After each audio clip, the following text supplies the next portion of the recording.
에스겔 말씀이고요. 26번째 구약 성경입니다. 제목은 영광 이렇게 삼았습니다.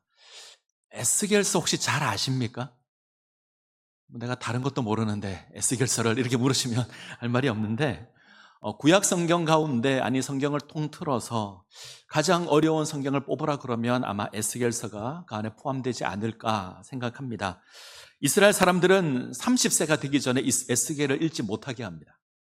이유는 어려워서 상당히 좀 난해하기 때문에 적어도 30살 이전까지는, 자, 화면 넘겨주십시오. 30살 이전까지는 에스겔서를 읽지 않도록 그렇게 합니다.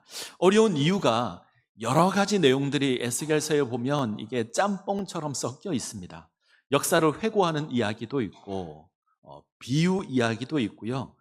상징 행동, 어떤 특별한 행동을 선지자가 합니다. 그런 행동도 많이 나오고 환상도 나오고 예언도 나오고 종말에 관한 그런 이야기도 등장을 하고, 그래서 우리가 신약의 요한계시록을 이해할 때 반드시 이해해야 될 몇 권의 성경이 있는데 그 가운데 하나가 에스겔서입니다. 그래서 이 모든 것들이 마치 짬뽕처럼 섞여 있습니다. 그래서 이걸 이해하는 게 좀 굉장히 어렵다. 그래서 에스겔서를 이해하는 가장 좋은 방법은 큰 그림을 이해하는 겁니다. 큰 그림으로 에스겔서가 무엇을 말하는지 잘 확인해 놓고 그 내용을 가지고 사건 하나하나씩 다루면 에스겔서가 굉장히 감동을 주는 그런 성경이라는 것을 알 수 있습니다. 근데 그냥 읽으면 이게 참 무슨 말을 하는지 굉장히 어렵습니다. 그래서 나무를 보지 말고 숲을 먼저 보고 그리고 하나씩 확인해야 한다. 저자는 에스겔입니다. 제사장이고요. 제사장인데 선지자로 부름을 입었던 사람이 에스겔. 에스겔서의 특징은 2차 포로 때에 에스겔이 바벨론으로 잡혀갑니다. 바벨론에 거할 때 선지자로 부름을 받습니다. 그래서 바벨론에 있으면서 하나님의 말씀을 전하고 에스겔서를 기록했습니다. 이게 가장 큰 특징입니다. 그러니까 이스라엘 땅에서 사역을 한 게 아니죠. 먼 타국 땅에서 사역을 합니다. 포로로 잡혀가서 기록된 성경이 어떤 게 있을까요? 에스겔서가 있고 또 그냥 쳐다만 보지 마시고 다니엘서는 잡혀가서, 그리고 에스더 성경, 에스라와 느헤미야는 뭐 확인이 잘 안 되니까 그들은 돌아와서 기록했을 수도 있으니까 빼고 이 세 권 에스겔, 다니엘, 에스더, 이 성경들은 아마 포로기에서 아마 그 땅에서 기록된 성경이 아닌가 생각이 됩니다. 2차 포로로 잡혀가서 기록을 했고요. 메시지는 크게 두 가지입니다. 하나는 2차 포로로 잡혀갔어요. 그리고 3차 때 망합니다, 이스라엘이. 이 2차와 3차 중간쯤에 선지자로 부름을 받았어요. 그래서 첫 번째 메시지는 예루살렘이 망할 거다, 죄를 지어서 망할 거다라는 메시지가 첫 번째. 두 번째는 망한 이스라엘을 향해서 하나님이 너희를 회복시킬 거다 하는 메시지. 그래서 심판의 메시지와 회복의 메시지가 이 에스겔에 있다. 이것이 가장 기본적인 내용입니다. 그래서 하나님께서 왜 예루살렘을 심판하시는가, 여기에 관한 내용들이 기록되어 있고, 심판당한 이스라엘, 그들을 향해서 희망이 있다, 하나님 바라보라, 이런 메시지를 담고 있는 게 에스겔서입니다. 이렇게 이해하시면 기본적인 메시지는 이해가 될 것 같습니다. 자, 다음 화면을 볼까요? 에스겔을 조금 보죠.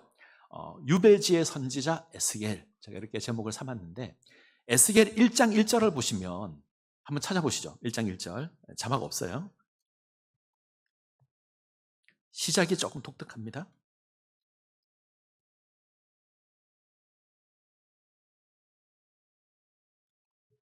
에스겔 1장 1절 이렇게 시작합니다. 찾으셨나요?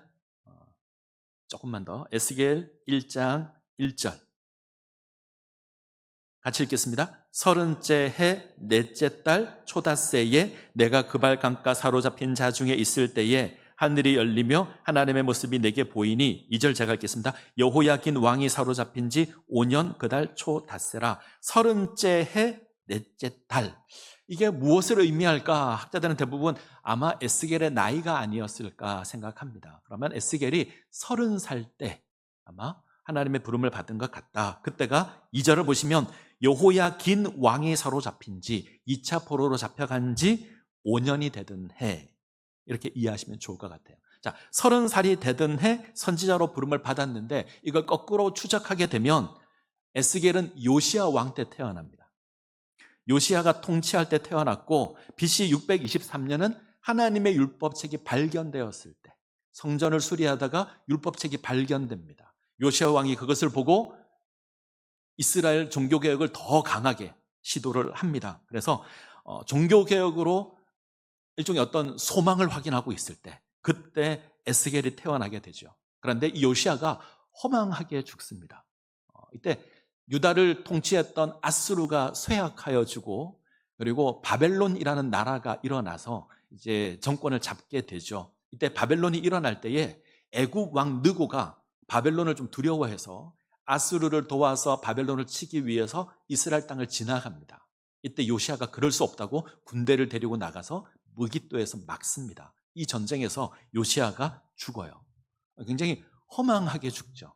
그래서 유다의 마지막 등불 같았던 왕이 요시야인데 허망하게 죽어버립니다. 이때부터 유다도 몰락의 길을 걷습니다. 유다가 몰락할 때, 세계 증세가 급변할 때 이때 에스겔이 태어나고 자라납니다. 바벨론이 힘을 얻어서 이제 예루살렘도 정복하게 되죠. 그래서 느부갓네살 왕이 예루살렘으로 진격해서 1차 포로로 잡아갑니다. 이게 여호야김 이제 605년에 여호야김 왕 때 1차 포로를 잡아가고 이때 포로로 잡혀간 사람이 누구죠? 우리가 잘 아는? 1차 포로 때 잡혀간 사람? 이제는 좀 외우자. 다니엘과 세 친구, 왕족과 귀족들을 잡아가는데 대표적인 인물이 다니엘을 잡아갑니다. 그리고 약 한 10년의 시간이 지나는데 여호야김이 잡혀간 애들이 나쁜 놈들이고 우리가 하나님의 백성이다. 하나님이 우리와 함께해서 저 바벨론을 이길 거다 이렇게 생각하고 반란을 일으킵니다. 반란을 일으켜서 다시 느부갓네살 왕이 쳐들어오게 되죠. 이 과정에서 여호야김이 죽습니다. 그리고 여호야긴이 왕이 되는데 예루살렘이 점령되죠. 그래서 여호야긴 때 또 한 번의 포로로 잡혀가는데 2차 포로입니다. 이때 에스겔이 잡혀갑니다. 여호야긴, 에스겔, 왕족들, 그다음에 용사들, 기술자들 이렇게 2차 포로로 잡혀갑니다. 이게 BC 597년입니다. 그리고 포로로 잡혀간 지 7년 정도 지나서 5년 정도 지나서 그발 강가에서 하나님의 환상을 보고 선지자로 부름을 받습니다. 이제 에스겔이 이때부터 포로된 그곳에서 바벨론에서 사역을 하죠. 에스겔서의 내용은 크게 두 가지입니다. 다음 화면을 보시면 앞서 우리가 본 것처럼 심판과 회복입니다.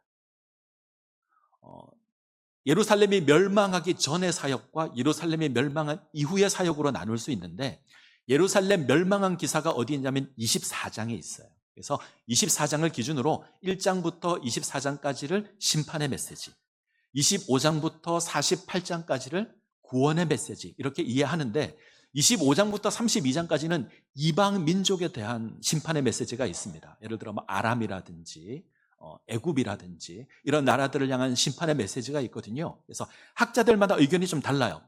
그래서 이방 민족의 심판까지 심판으로 넣어버리는 학자들이 있습니다. 그래서 어차피 하나님이 심판하는 거 아니냐, 예루살렘 심판하고 주변 민족들 심판하고 그래서 32장이 기준이다 말하는 사람이 있고, 이방 민족이 심판받는 건 이스라엘 입장에서는 구원 아니냐, 이해가 되죠? 이스라엘의 심판을 하고 이방 민족의 심판을 구분합니다. 이방 민족이 심판받는 건 하나님의 구원을 이야기하는 거야. 그래서 25장부터 48장까지를 구원으로 이해하는 경우가 조금 더 많습니다. 그래서 기준을 24장을 기준으로 두고 앞쪽은 심판 이야기, 뒤쪽은 구원 이야기 이렇게 이해하시면 좋을 것 같습니다. 이걸 이제 하나씩 볼까요? 자, 예루살렘의 심판, 예루살렘 멸망 이야기를 보시면 에스겔이 선지자로 세워진 것은 유다가 망하기 전이었습니다. 유다가 망하기 5년 전에 선지자로 세워지게 되죠. 2차 포로로 잡혀간 자들, 1차까지 포함해서 1차 포로로 잡혀가고 2차 포로로 잡혀간 자들, 이 바벨론에 살고 있는 자들이 에스겔의 메시지를 받는 독자들이 될 겁니다. 이때는 이 사람들은 좀 허황된 긍정주의라고 할까요? 피상적 낙관주의라고 할까요? 그런 생각을 가지고 있습니다. 이런 거죠. 하나님이 우리를 버리지 않고 우리를 구원할 거다. 지금 우리가 왜 바벨론의 포로로 잡혀와 있는지는 잘 모르겠지만 하나님이 우리를 버리지 않고 다시 구원해 줄 거야. 그래서 바벨론이 망하고 우리가 속히 예루살렘으로 돌아가게 될 것이다 기대합니다. 이 기대 가운데 억지로 포로로 사는 거예요. 우리가 바벨론 땅에 정착하고 아들 낳고 딸 낳고 잘 살아가야 된다 이렇게 생각하고 산 게 아니라 곧 돌아갈 텐데 이 생각하고 그냥 근근히 살아가는 거죠. 억지로 살아가는 거죠. 이들이 이런 생각을 지니게 된 이유 가운데 하나가 거짓 선지자들 때문에 그렇습니다. 우리가 지난 예레미야를 살펴볼 때 거짓 선지자들이 있죠. 이들이 뭐라고 이야기하냐면 봐라 하나님의 성전이다. 하나님의 성전이 우리와 함께 있는데 우리가 왜 망하느냐? 우리가 이길 거다. 바벨론이 망하고 우리가 이긴다. 또 다윗의 언약을 이야기하죠. 다윗의 왕조가 끊이지 않겠다 그랬는데 어떻게 우리가 망할 수 있느냐? 저 바벨론이 망할 거야. 그래서 아까 봤던 그 여호야김이나 시드기야 이런 왕들이 반란을 일으키는 겁니다. 근데 똑같은 거짓 선지자가 여기도 있어요. 하나님이 이기실 거야. 우리가 곧 돌아갈 거야. 이런 메시지들을 선포하기 시작합니다. 그러면 포로로 잡혀왔던 자들이 그 땅에 정착하는 게 아니라 곧 떠날 준비를 하는 거죠. 짐도 풀지 않고 그냥 근근히 사는 겁니다. 자, 이런 이스라엘 백성들을 향해서 이제 에스겔이 메시지를 전하죠. 아니다. 유다가 망할 거다. 하나님의 심판을 받아서 예루살렘이 망할 거다. 그리고 이유에 대해서도 이스라엘이 죄악을 행해서 하나님의 말씀을 거역해서 우상을 섬겨서 망할 거다. 포로로 잡혀오게 될 테고 너희가 바벨론에서 살아가야 된다. 이런 메시지가 이제 전반부 메시지입니다. 자, 후반부 메시지를 보게 되면 새 이스라엘의 회복이에요. 1차, 2차 포로들이 와 있는데 3차로 유다가 망하죠. BC 586년에 바벨론 군대가 와서 예루살렘을 함락하고 유다가 망하고 하나님의 성전이 파괴되고 하나님의 백성들이 포로로 잡혀옵니다. 그 땅에는 소위 말하는 힘없고 가난한 자들만 남았습니다. 괜찮다는 사람들은 다 포로로 잡혀왔습니다. 포로로 잡혀와서 만났어요.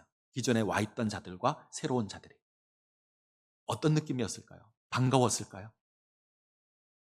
아니면 제가 볼 때는 못 보던 얼굴을 봐서 반갑기도 했겠지만 아마 부둥켜 안고 탄식하고 울지 않았을까.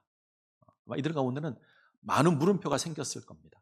포로로 와 있던 자들은 그래도 망하지 않고 돌아갈 것이라 생각을 했었고 원래 유대 땅에 살고 있던 자들은 우리가 절대 안 망할 거라 생각했는데 나라가 망했고요. 예루살렘이 무너졌고요. 하나님의 성전이 파괴되었습니다. 이들이 물음표가 생깁니다. 하나님에 대해서. 하나님 어떻게 이스라엘을 버릴 수 있는가? 하나님 이스라엘을 버리신 건가? 하나님께서 당신의 백성을 위해서 정말 일하긴 하시는가? 왜 하나님 우리를 버려서 포로가 되게 하셨는가? 충분히 이런 질문이 생길 수 있죠. 하나님의 임재를 상징하는 성전인데 그 성전이 무너졌죠. 약속의 땅에서 쫓겨났습니다.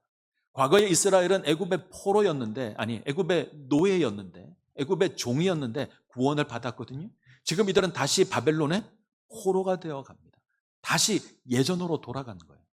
왜 우리가 다시 노예로 돌아가야 되는지, 왜 포로가 되어야 되는지 큰 물음표를 가지고 있습니다. 이 물음표를 지니고 있는 이스라엘을 향해서 에스겔이 이야기하죠. 하나님은 우리를 버린 것이 아니라 다시 회복시켜 주실 것이다. 에스겔의 뜻이 하나님께서 강하게 하시기를 이런 뜻입니다. 혹은 하나님께서 강하게 하신다.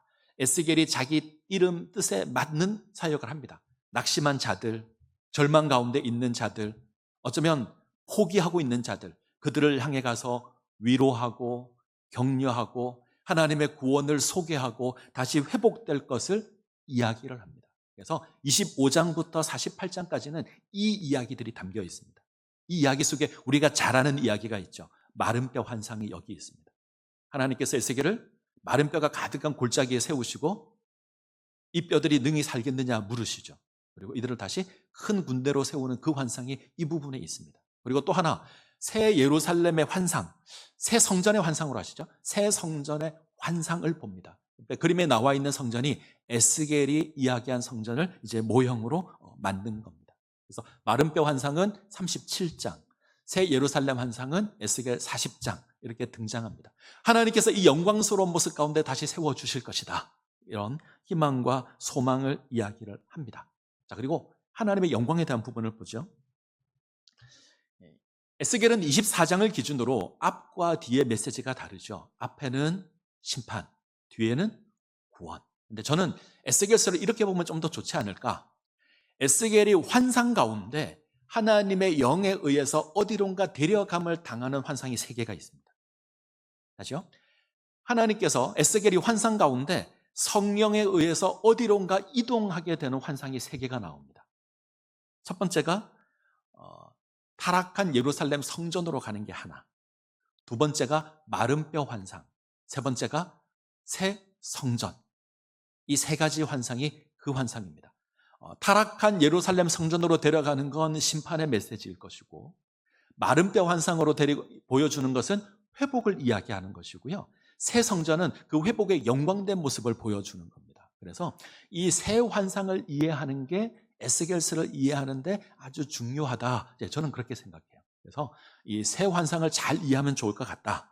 첫 번째 환상이 죄악이 가득한 예루살렘으로 가는 겁니다. 에스겔서 8장에 나오는데 이건 심판에 관한 거죠.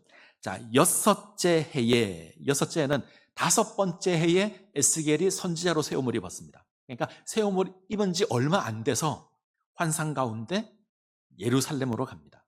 지금 바벨론 포로지에 있던 에스겔이 환상 가운데 예루살렘 성전을 갑니다.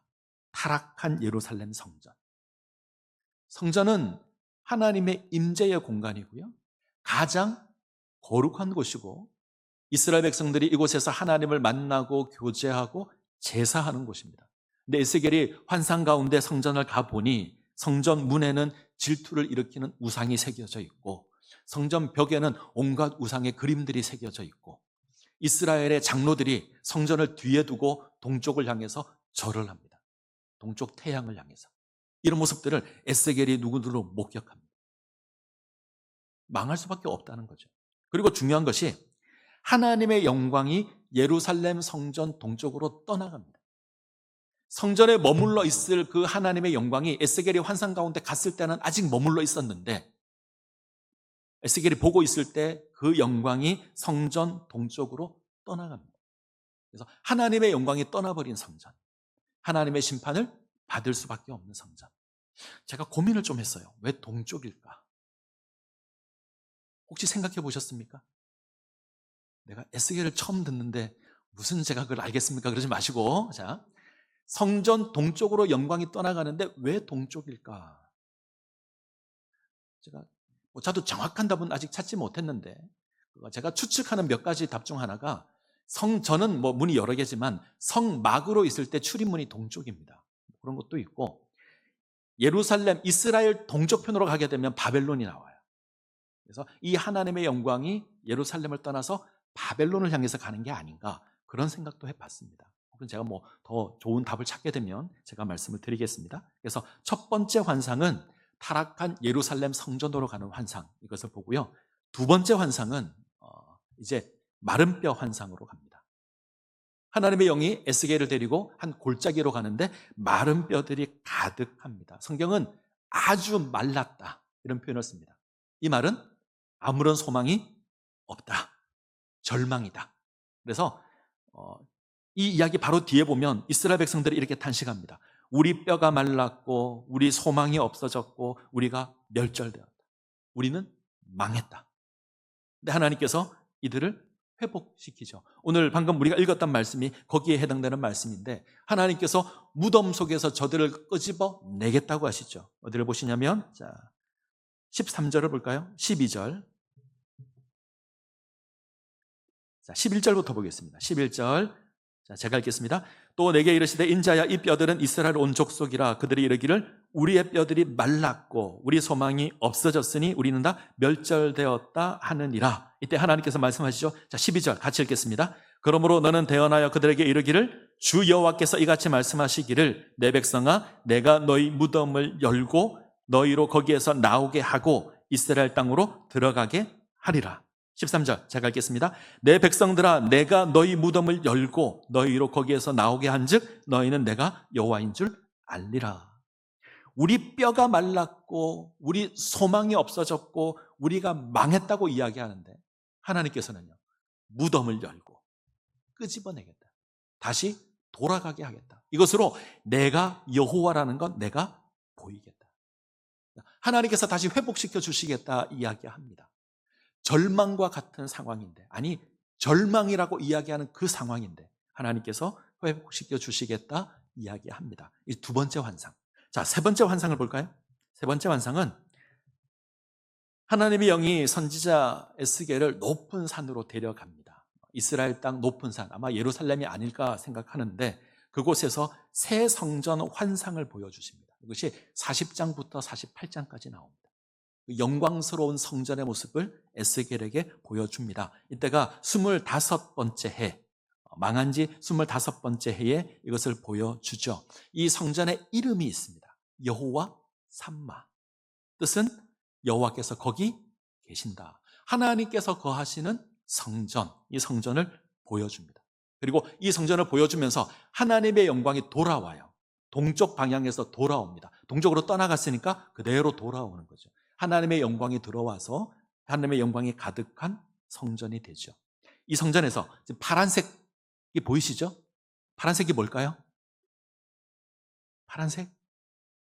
생명의 물, 생명의 강, 생명의 물이 흐르고 이 강이 이스라엘 땅을 적셔서 모든 것들이 살아나게 됩니다. 그래서 생명의 강이 흐르고 만물이 소생하게 되는 그 성전을 에스겔이 봅니다.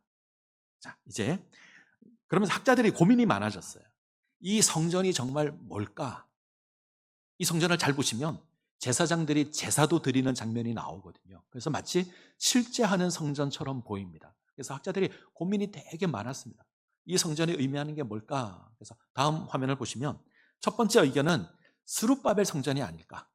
그래서 세 번 포로로 잡혀갔고 세 번 포로에서 돌아오죠. 첫 번째 돌아올 때 스룹바벨이 이끌고 돌아오는데 스룹바벨이 와서 하는 일이 뭐냐면 성전을 짓는 겁니다. 그래서 하나님이 스룹바벨 성전 설계도를 보여준 게 아닐까 이렇게 해석하는 경우가 하나. 또 하나, 요한계시록을 보면 또 성전이 나오죠. 새 예루살렘, 새 성전이 나옵니다. 그걸 상징하는 게 아닐까. 학자들은 이걸 놓고 고민을 되게 많이 했습니다. 근데 제가 볼 때는 둘 다 아닌 것 같아요. 스룹바벨 성전도 모양이 너무 다릅니다. 아닌 것 같고 새 예루살렘 성전이다라고 얘기하기에도 뭔가 문제가 있습니다. 이 둘은 아닌 것 같아요. 그냥 하나님의 영광이 가득한 그 회복의 성전을 보여주는 것 같다. 그리고 저는 이걸 어떻게 해석하냐면 예수 그리스도의 모형이라고 생각합니다. 그래서 예수 그리스도께서 이 땅에 하나님의 성전으로 임하실 텐데 그 영광을 보여주는 그림이 이 새 성전의 그림이 아닐까 생각합니다. 자, 그 다음 페이지를 보여주시죠. 이 다음 페이지. 위에 성경 구절만 같이 읽을까요? 같이 읽습니다. 시작. 말씀이 육신이 되어 우리 가운데 거하심에 우리가 그의 영광을 보니 아버지의 독생자의 영광이요 은혜와 진리가 충만하더라. 예수 그리스도의 성육신을 이야기하는 구절인데 말씀이 육신이 되어 우리 가운데 거하심에, 이때 거하다라는 단어 있죠. 이 단어가 헬라어로 스케노입니다. 이 단어는 텐트를 치다 이런 뜻이에요. 이게 구약 성경으로 가면 성막을 치다 이런 뜻입니다. 그러면 말씀이 육신이 되어 우리 가운데 하나님의 성전으로 예수님이 임하셨는데 그 영광을 보니 아버지의 독생자의 영광이요 은혜와 진리가 충만하더라 이런 뜻입니다. 예수님께서 하나님의 성전으로 이 땅 가운데 임하십니다. 우리가 그 예수님을 통해서 하나님의 영광을 봅니다. 그 예수 그리스도의 성전으로 말미암아 우리가 회복되고 하나님의 자녀로 세워지게 됩니다. 이 에스겔이 볼 이 성전은 예수 그리스도를 상징하는 게 아닌가, 저는 그렇게 해석합니다.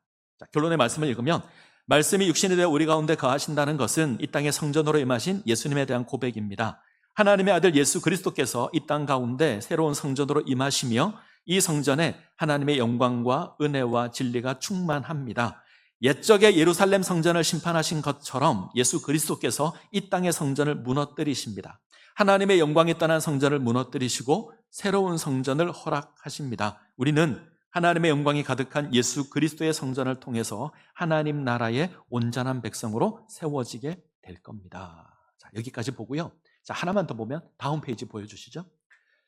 에스겔의 메시지를 저는 한 두 가지 정도는 꼭 기억했으면 좋겠다 생각이 들어서 따로 정리를 했습니다. 첫 번째, 내가 여호와인 줄 알리라. 오늘 우리가 읽은 구절에도 있어요. 13절을 보시면 내 백성들아 내가 너희 무덤을 열고 너희로 거기에서 나오게 한즉 너희는 내가 여호와인 줄 알리라. 내가 여호와인 줄 알리라, 이 말씀이 에스겔서에 60번 넘게 나옵니다. 계속 나옵니다.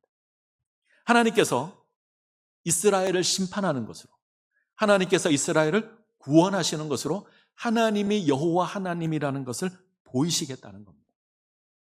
우리는 하나님의 하나님 되심을 너무 구원으로만 생각할 때가 많아요. 우리가 잘되고 우리가 형통하고 성공하고 하나님 살아계신다 그러는데 반대도 가능합니다. 하나님이 우리를 심판하시는 것으로, 당신의 백성이 죄악의 길로 갈고 하나님을 거역하고 우상을 섬길 때 우리 하나님 가만히 계시는 하나님이 아니십니다. 우리 하나님은 질투하시는 하나님이시죠. 심판하십니다. 심판하시는 것으로 하나님이 살아계시다 보이실 겁니다. 동시에 구원하시는 걸로, 절망 가운데 거하는 당신의 백성을 구원하시는 것으로 하나님의 하나님 되심, 내가 여호와인 줄 알리라, 이것을 보이실 겁니다. 그래서 이것이 첫 번째 중요한 메시지가 되고, 두 번째, 하나님의 비전을 바라봐야 합니다. 에스겔은 하나님께서 강하게 하시기를 이런 뜻의 선지자인데 절망 가운데 있는 이스라엘을 위로하고 하나님의 소망을 바라보게 합니다. 오늘을 살아가는 그리스도인들을 보면, 현대를 살아가는 그리스도인들을 보면 편하다는 사람은 하나도 없는 것 같습니다. 다 힘들다, 어렵다. 그리고 기독교는 언제나 고난 가운데 있죠. 어려움 가운데 있고 언제나 절망 가운데 있습니다. 근데 하나님은 거기에 가만히 내버려 두시는 하나님이 아니라 우리를 위로하시고 우리를 붙드시고 회복하시는 하나님이십니다. 에스겔이 끊임없이 요청하는 게 있죠. 하나님 바라보라는 거죠. 예루살렘 멸망을 이야기할 때도 너희가 하나님 바라봐야 된다. 다시 구원을 이야기할 때도 너희가 하나님을 바라봐야 된다 이야기합니다. 그래서 우리가 어려울 때, 우리가 힘이 들 때 우리는 하나님 바라보셔야 합니다. 그가 우리를 구원하실 것이고 그가 우리를 회복시켜 주실 겁니다. 놀라운 영광 가운데 세워질 겁니다. 상상할 수 없는 하나님의 그 성전의 모습 가운데 세워주실 것이고 생명의 강이 흐르고 만물이 소생하는 그 놀라운 역사가 우리에게 주어질 겁니다. 그날을 바라보고 그날을 소망하는 겁니다. 그래서 복음의 소망에서 흔들리지 마시고 우리에게 주어질 그 영원한 하나님 나라 기대하시고 용기를 가지시고 힘을 가지시고 비전을 가지시고 하나님의 백성으로 살아가셔야 합니다. 자, 이 내용을 확인하시고 에스겔서를 보시면 우리가 놀라운 은혜를 경험하게 될 겁니다. 이 은혜를 누리시기를 간절히 소원합니다. 같이 찬양하겠습니다. 십자가 그 사랑 찬양합니다.